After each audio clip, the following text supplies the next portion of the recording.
뭐냐면 어떤 물체가 지구에서 바닥을 향해서 떨어집니다. 왜 떨어지죠? 중력 때문에. 중력. 중력은 힘입니다. 맞죠? 너무 당연한 얘기인가요? 중력이라는 힘 때문에 떨어지는 거잖아. 어느 방향으로 떨어지겠어? 중력 방향으로 떨어지겠지, 그지? 중력의 방향으로 떨어질 겁니다. 그 중력이 그럼 변할까 안 변할까가 중요해. 중력의 크기가 변할까 안 변할까? 자, 이거 기억해야 돼. 중력은 뭐에 비례한다? 물체의 질량에 비례합니다. 이 물체가 만약에 10kg짜리 물체라고 한다면 질량이 떨어지는 동안 질량이 바뀌어 안 바뀌어? 안 바뀌죠. 떨어지는 동안에 질량이 바뀌나? 계속 같은 질량일 거 아니야? 그치? 질량이 뭐야, 그리고? 그 물체를 이루고 있는 물질의 양을 질량이라 그래요. 쌤을 이루고 있는 물질의 양을 한번 상상해봐. 주로 많이 쏠려 있는 부분이 있긴 하지만 이만큼의 물질이 일로 돼 있잖아. 쌤이 공중에서 쫙 떨어진다고 상상해봐. 떨어지는 동안에 쌤의 물질이 바뀌나요? 물질의 양이 바뀌나요? 아, 토에서 바뀌나? 아, 그렇지 않아요. 물질의 양은 바뀌지 않는다. 중요한 건 물질의 양이 변함이 없으면, 질량이 변함이 없으면 나를 잡아당기는 중력의 크기도 변하지 않는다. 다시 말해서 나를 잡아당기는 힘을 F, 중력을 F라고 표현한다면 이것도 항상 일정한 힘이 작용할 거라는 겁니다. 일정한 크기의 힘이 꾸준하게 쭉 당길 거라는 거지. 그럼 저 물체는 어떻게 될까? 그래서 일정하게 빨라집니다. 이해돼요? 그래서 일정하게 빨라지는 거야. 일정하게 빨라지는 이유가 그거예요. 쿵 일정하게 빨라집니다. 얘가 여기 왔을 때가 만약에 1초라는 시간이 걸렸고 여기 왔을 때가 또 1초라는 시간이 걸렸다면은 일정하게 슝슝 점점 빨라지는데 어떻게 빨라진다? 일정하게 빨라진다. 근데 그 숫자까지 알아야 돼. 얼마씩 일정하게 빨라진다? 1초마다 9.8m/s씩 빨라진 거야. 1초마다 9.8m/s씩 더해집니다. 그게 지구의 중력에 의해서 속도가 더해진다 그래서 가속도라는 말을 써요. 지구 중력 가속도가 얼마다? 9.8m/s 제곱이라고 합니다. 이걸 풀이하면 9.8m/s의 제곱이야. 세크분의 세크이기 때문에 번분수 계산돼서 세크의 제곱으로 나오게 됩니다. 가속도의 단위가 미터/세크 제곱이라고 말하는 중이에요. 시험 문제 어떻게 나오냐? 이렇게 나옵니다. 야, 여기를 A라고 할게. 1초 지났어. 여기는 지금 속도가 0이었어. 자유낙하 운동이거든. 자유롭게 낙하시킨 운동이거든. 1초가 지났어. 얘는 속도가 얼마게? 물어본다. 9.8이죠. 1초마다 9.8씩 증가하니까. 그죠? 또 1초가 지난 걸 B라고 했을 때 요 B라는 녀석은 속도가 또 얼마일까? 19.6이겠죠. 또 9.8이 더해졌을 테니까 1초마다 9.8씩 더해지는 게 지구에서 떨어지는 모든 물체에게 저 숫자가 동일하게 적용됩니다. 숫자가 정해져 있다는 건 모든 물체에게 동일하게 이 숫자가 적용된다라는 뜻이야. 우리들은 질량이 다 같은가요? 질량이 다 다르죠. 질량이 다 다르지만 필요 없고 모든 물체가 다 이 숫자를 따른다는 건 무슨 말이야? 질량과 상관없이 모든 물체에게는 동일하게 속도가 증가한다는 뜻입니다. 그래서 쌤이 3월 1일 날 아이언맨도 보여주고, 그죠? 떨어지는 거. 떨어지는 거 보여주고, 또 피아노랑 막, 창이랑, 뭐죠? 하나 더? 볼링 공죠? 떨어뜨린 실험도 보여주고 그랬잖아요. 모든 물체가 질량과 상관없이 동시에 속도의 증가량이 똑같다는 건 바닥에 닿는 것도 똑같이 바닥에 닿겠죠. 그죠? 그래서 속도의 증가량, 즉 가속도가 다 모두 똑같다는 걸 그런 실험들을 통해서 우리가 인식하게 보여준 겁니다. 자, 이 정도만 하면 끝나요. 이게 자유낙하 운동이에요. 자유낙하 운동. 자유롭게 낙하, 빠라바라밤, 자, 낙하 운동. 자유롭게 낙하하는, 들었어?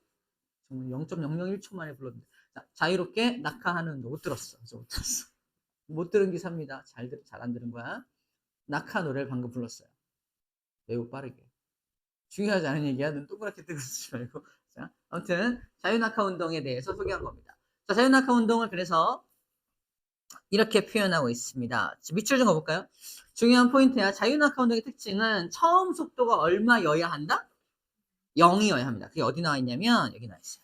처음 속도가 0이어야 한다는 말이 정지해 있던 물체가 라고 써있죠. 정지해 있어야 돼. 자유낙하의 특징은 정지한 물체로부터 출발하는 것을 자유낙하라고 불러줍니다. 자유낙하. 그리고 자유낙하 운동은 떨어지면서 얼마씩? 1초에 9.8m/s씩 속력이 증가한다라고 되어 있습니다.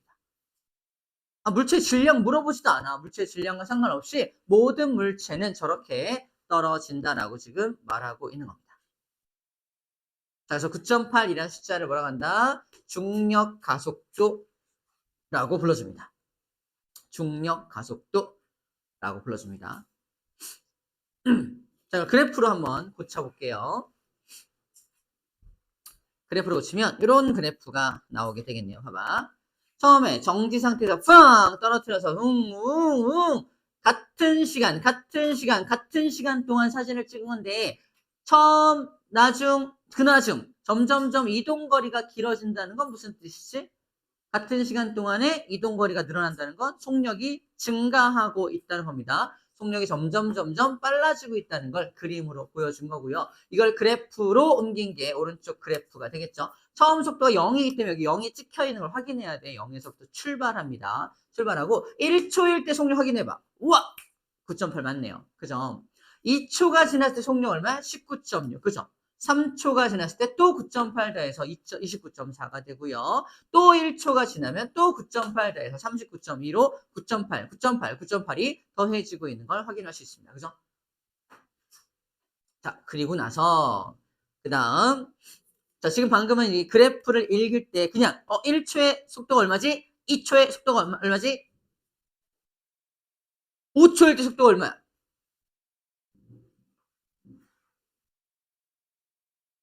얼마야? 49 정답. 49죠? 49m/s가 됩니다. 지금은 방금은 그래프를 그냥 읽어준 거야. 이제부터 뭘 아냐면 기울기를 한번 생각해 봅니다. 기울기. 그래프를 분석할 때는 첫 번째가 그냥 직관적으로 읽기, 그냥 읽어내는 거. 방금 읽은 거잖아요. 이렇게 읽은 거. 그 다음에 숨어있는 의미도 찾아내야 합니다. 여기서는 기울기에 숨어있는 의미가 들어있어요. 기울기의 정의가 뭐였죠? x의 증가량분의 y의 증가량이 기울기입니다. x분의 y가 기울기라고 말하는 거야. x가 뭔데? 시간. y가 뭔데? 속력의 변화량. 단위 시간 동안의 속력의 변화량. 여기 보이나요? 1초마다 속력이 얼마씩 변한다? 이거 뭐라고 했다? 가속도라고 해요. 바로 기울기가 뭘 의미한다? 가속도입니다. 가속도. 속도가 얼마씩 증가하는지가 여기 표현되어 있다는 거야. 기울기를 알면 속도 증가량을 알 수 있다라고 말하는 징입니다. 기울기가 얼마야? 1분의 9.8이니까 9.8이죠. 기울기가 9.8. 9.8씩 속력이 빨라지고 있구나. 속도가 더해지고 있구나. 이 물체의 가속도가 얼마냐고 물어봐도 9.8이 가속도입니다. 이거 지구인가 보다. 지구. 그죠? 그래프 딱 보서 지구네 이거. 지구네. 이걸 찾을 수 있어. 지구. 지구에서 실험한 거네. 또 알 수가 있겠죠. 됐죠? 그래서 속력의 변화량이 9.8, 기울기가 9.8. 이 얘기야. 기울기가 곧 속력의 변화량. 방금 속력의 변화량을 가속도라고 잠깐 용어를 소개한 거예요. 소개한 겁니다. 가속도를 제대로 배우진 않았지만 속력이 변하는 양을 이게 더할 가짜 써서 속도가 더해진다, 속력이 더해진다, 가속도라고 불러주는 겁니다. 바로 이게 자유낙하 운동의 대표적인 운동이고요. 또 어떤 녀석도 속력이 점점 빨라지냐면 이런 운동도 속력이 일정하게 쭉쭉쭉쭉쭉 빨라집니다. 그죠? 빗면을 굴러 떨어지는 녀석도 속력이 일정하게 증가할 거 아니야. 그죠? 속력이 일정하게 증가합니다. 물론 이 녀석은 아마 9.8까지는 아닐 거야. 9.8까지는 아니지만 속력이 일정하게 증가하는 건 맞죠? 맞습니다. 얘는 나중에 배우는데 중력이 이렇게 작용을 하잖아. 중력이 온전하게 작용을 하면 9.8씩 증가하는데 이 바닥하고 이게 닿는 순간 이 노란색 힘이 어떻게 분산되냐면 노란색 힘이 초록색 힘과 빨간색 힘으로 이렇게 분산이 돼요. 분산이 돼서 이 초록색 힘에 의해서 초록색 힘의 방향으로 움직이잖아. 약간 적어진 힘으로 밑으로 굴러 떨어지니까 9.8까지는 안 나온다라고만 일단 알고 있으면 돼요. 나중에 이걸 정확하게 숫자로 분석하고 기울기 분석하고 사인 코사인 이용해서 그만할게요. 그래서 두려워하지 마. 내가 있잖아. 그래서 금방 저기 얼마씩 속도가 빨라지는지 찾아낼 수 있을 겁니다. 알겠죠? 지금은 어쨌든 얘도 점점점 속력이 빨라지겠네라는 정도까지만 이해해주면 될 것 같습니다. 아시겠죠? 오케이. 그 다음 우리가 봤던 내용입니다. 바로 이거야. 공기저항이 있을 때 일반적인 상황에서는 볼링공과 깃털, 실험 기억나? 볼링공과 깃털을 떨어뜨리면 볼링공은 붕 떨어지면 깃털은 떨어져서 이렇게 떨어지죠? 왜? 공기 저항 때문에. 쌤, 아까 모든 물체는 질량과 상관없이 다 동시에 떨어진다면서요. 단, 공기 저항을 무시할 수 있을 때입니다. 우리 볼링공하고 창하고 피아노 실험에서 30m 기억나죠? 30m가 어떤 높이다? 새 물체가 공기저항 받을 것 같. 바닥에 닿았어. 공기저항 받을 것 같. 할 때 바닥에 닿는 거야. 즉 공기저항을 받지 못하는 높이가 30m. 공기의 저항을 받을 때쯤에 이제 바닥에 닿는 거죠. 그래서 이런 말 했죠. 100m 높이에서 실험을 했다면 아마도 누가 제일 늦게 떨어졌을 것이다. 피아노가 가장 늦게 떨어졌을 겁니다. 공기저항을 가장 많이 받게 생겼잖아요. 바닥에 네모내가지고 그죠? 공기저항을 제일 적게 받는 아마 창이 가장 먼저 떨어졌을 겁니다. 근데 공기저항을 무시할 수 있을 때만이야. 공기저항을 무시할 수 있을 때만 모든 물체가 질량에 상관없이 동시에 떨어진다라고 말하는 중입니다. 지금 좋을 때가 아니야, 지금. 거의 다 했어. 힘냅시다. 거의 다 했어. 다 했어요. 다 했어. 1번 거의 끝났습니다. 끝났어. 거의 끝나가고 있어요. 공기저항이 없을 때, 있을 때는 얘가 늦게 떨어지지만, 공기저항 때문에 늦게 떨어지는 거니까, 공기저항을 만약에 없애버릴 수 있다면, 깃털과 볼링공은 동시에 바닥에 떨어지겠죠. 우리 나사에 가서 실험하고 왔잖아. 다 같이 갔다 왔잖아요. 기억나죠? 자막도 틀어준 기억이 나요. 여러분 최초로 자막을 틀어줬어요. 다른 애들은 다 히어링이 되기 때문에 안 틀어줬었거든요. 쌤들 처음 한 사실이 되게 많아. 이번에 보면서 저기 저런 내용이구나. 아무튼 그래요. 그래서 동시에 떨어진다. 쌤 이런 실험도 해줬나요? 책하고 종이하고 이렇게 떨어뜨리는 실험 해줬어요. 그래서 공기저항을 얘를 공기저항을 없앨 수 있다면 둘이 동시에 떨어지는 것도 확인시켜줬습니다. 그래서 친구들한테 한번 해주라니까. 내가 얘를 둘을 동시에 떨어뜨려 볼게. 너 한번 해봐. 안 돼. 갖고 와. 그래서 뻥. 봐봐. 됐지? 사기꾼 이럴 거 아니야.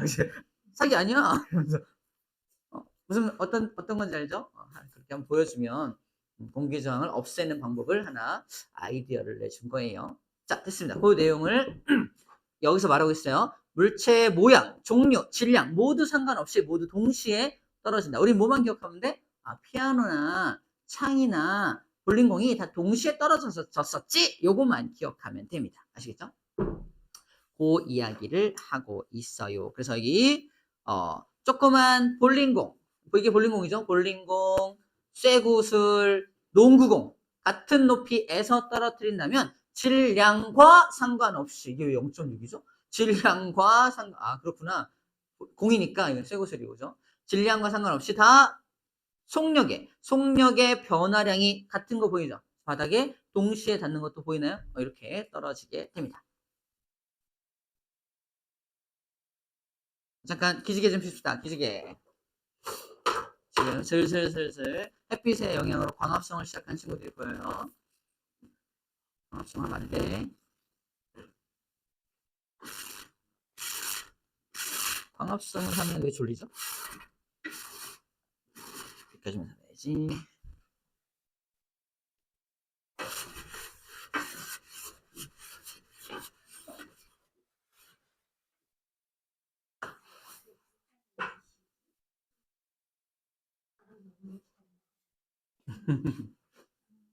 감사할 줄 아는 친구군요.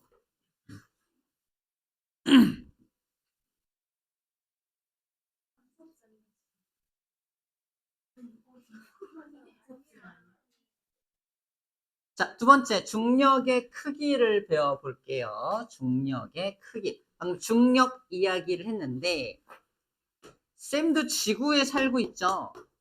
지구가 나를 잡아당길 거 아니야? 쌤입니다.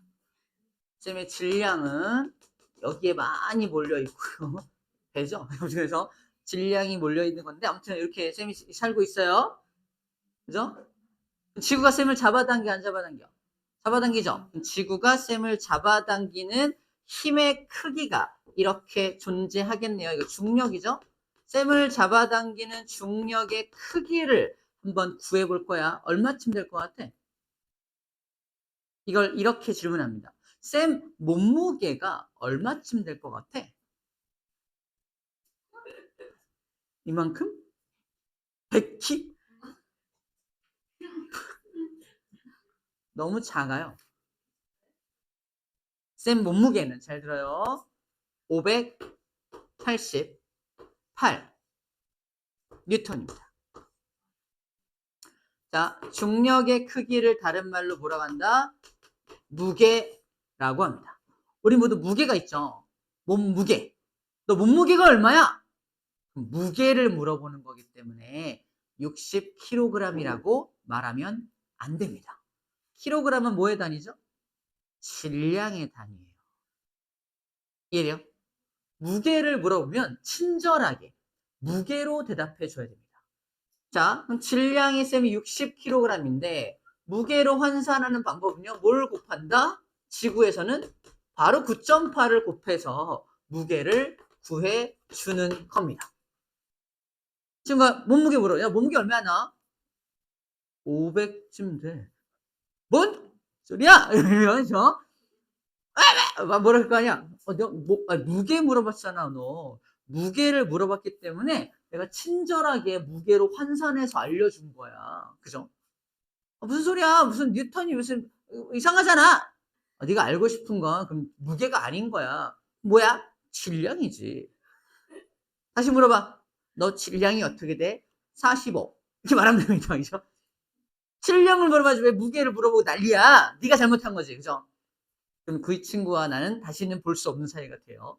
이과충이라면서 나를 놀리게 됩니다. 이과충이야, 벌레야 이러면서 뭐라 그랬죠? 하지만 진정한 이과인이라면 무게와 질량은 분명히 구분해야 합니다. 아시겠죠? 확실히 해줘야 돼. 모든 친구들이 이렇게 될 때까지 언제까지? 너 질량이 얼마야? 라고 모두가 나에게 조심스럽게 물어볼 때까지 다 전파를 하고 다녀야 되는 거예요. 무슨 무게 아니야! 그래서 우리가 앞장서야 됩니다. 그래서 몸무게를 물어보다니 충분히 400은 넘어가잖아 다. 환산해봐. 환산해봐. 자기 몸무게를 환산해보세요. 쌤이 588 물론 좀 더 나가지만 588 정도로 계산하기 편하게 60으로 딱 자른 거야. 588이 나오는 것처럼 여러분들 질량 있죠? 질량에다가 이걸 곱해가지고 무게를 항상 구해놓고 다니십시오. 친구가 몸무게를 언제 물어볼지 모르니까. 그때 계산하면 없어 보이잖아. 그죠? 잠깐만. 미리 계산해놓고 450쯤 돼 이렇게 말할 수 있잖아요. 그죠? 중요한 건 질량과 무게는 다른 것이다. 질량은 지구에서 무게로 이렇게 환산이 됩니다. 봐봐. 이렇게 기억하면 돼요. 무게는 왜 발생되죠? 중력 때문에 발생되잖아. 그치? 중력이 없는 곳에 가면 나는 무게가 있어, 없어? 무게가 없는 거야. 그게 이제 무중력 상태인 거잖아. 무중력 상태에서 내가 체중계 올라가 봐. 0이 찍혀요. 그죠? 오. 몸무게가 안 찍힐 거 아니야. 그죠? 몸무게가 없는 거야. 그래서 무게는 장소마다 무게가 달라진다고 말하는 거야. 지구에서의 몸무게가 쌤이 588인데 쌤을 그대로 옮겨가지고 달에다가 이렇게 딱 옮겨. 달은 되게 조그마니까 나를 잡아당기는 힘이 6분의 1로 줄어들어요. 그 몸무게도 6분의 1로 줄어듭니다. 다이어트를 굳이 할 필요가 없다고 말하는 이유가 이거예요. 그냥 달에 가서 살면 돼요. 간단하잖아. 그죠? 왜 이렇게 힘들게 살아? 더 힘든가? 달에 가는 게? 그래서 6분의 1로 몸무게가 줄어들어요. 자, 그래서 무게는 장소마다 달라지는 값이라고 말하는 건데 질량은 쌤의 물질의 양. 이걸 그대로 달에다가 옮겨 놓는다고 해서 쌤을 이루고 있는 물질의 양이 달라지나? 그런 건 아니거든. 그래서 물질의 양, 질량을 물질의 고유한 값이다. 고유한 값이라서 어느 장소에 따라 전혀 변하지 않는 값이라고 배웠던 거예요. 처음 질량을 배울 때. 질량은 장소마다 변함이 없어 라고 배웠던 게 그 이유입니다. 우린 기억하는 방법으로 질량은 물질의 양이라서 안 변해. 하지만 무게는 그 잡아당기는 행성에 따라서 또는 장소에 따라서 잡아당기는 힘에 따라 달라지기 때문에 장소마다 무게는 달라져. 이렇게 기억하면 되겠죠. 그리고 질량을 무게로 환산하는 방법. 지구에서는 뭘 곱해라? 방금 배운 중력 가속도에 해당하는 9.8을 곱해서 구하게 됩니다. 이거는 고등학생한테 쓰는 이제 좀 이렇게 드립인데 들을 준비 됐나요? 질량을 M이라고 해요. 질량은 M. mass 또는 measure 이렇게 하면 M이라고 하고요. 중력 가속도를 그래비티를 해서 G라고 하죠. 그래비티. 선생님 몸무게는 뭐예요? mg죠? 몸무게가 mg인 거야. mg. 몸무게를 구하는 방법 뭐다? mg. 우리 모두 몸무게를 저렇게 구하잖아. 그래서 우리를 mg 세대라고 부르는 거잖아. 고마워. 하하 웃어줘서. mg. mg가 무게입니다. mg가 무게, mg. 마그네슘 아니야. 눈 밑에 떨리면 mg 세대인 거야. 아, 뭔 소리야. 그래서 마그네슘 아니고 mg라고 불러주는 거야. 오케이. 여기까지가 중력의 크기를 구하는 방법을 소개한 겁니다. 마지막. 그래프 다 했어요. 그래프는 이렇게 나옵니다. 등속운동과의 비교입니다. 등속운동은 등속이니까 속력이 계속 일정한 운동이죠. 마찬가지로 시간 속력 그래프에서 기울기가 가속도거든. 속도가 더해져 안 더해져. 기울기 0이니까 속도 안 더해지니까 계속 같은 속도를 유지하겠네. 이렇게 두 번째로 분석할 수 있는 부분이에요. 그리고 이동한 거리가 일정하다. 이건 뭐냐면 나중에 배우는데 이 면적은 얘는 면적도 의미를 가져. 자, 직관적으로 읽기가 1번이었고요. 숨어있는 의미를 찾는데 1번과 2번인데 1번이 아까 기울기가 숨어있는 의미였고요. 여기서는 가속도였죠. 하나 더 추가할게요. 두 번째 숨어있는 의미가 뭐냐면 바로 면적이야. 요 그래프 아래 부분에 면적을 구하면 숨어있는 의미 두 번째가 나오는데 면적은 무슨 의미를 가지냐. 면적 어떻게 구하죠? 가로 곱하기 세로로 구하죠. 기호로는 x 곱하기 y라고 표현을 해요. x 곱하기 y를 하면 시간하고 속력 곱하면 뭐예요? 거속시죠. 이동거리가 나옵니다. 이동거리. 그래서 면적이 보다 이동거리이다 라고 지금 말하는 중이야. 그래서 이걸 잠깐 정리하면 자 1초 동안 너 얼만큼 이동했어? 네?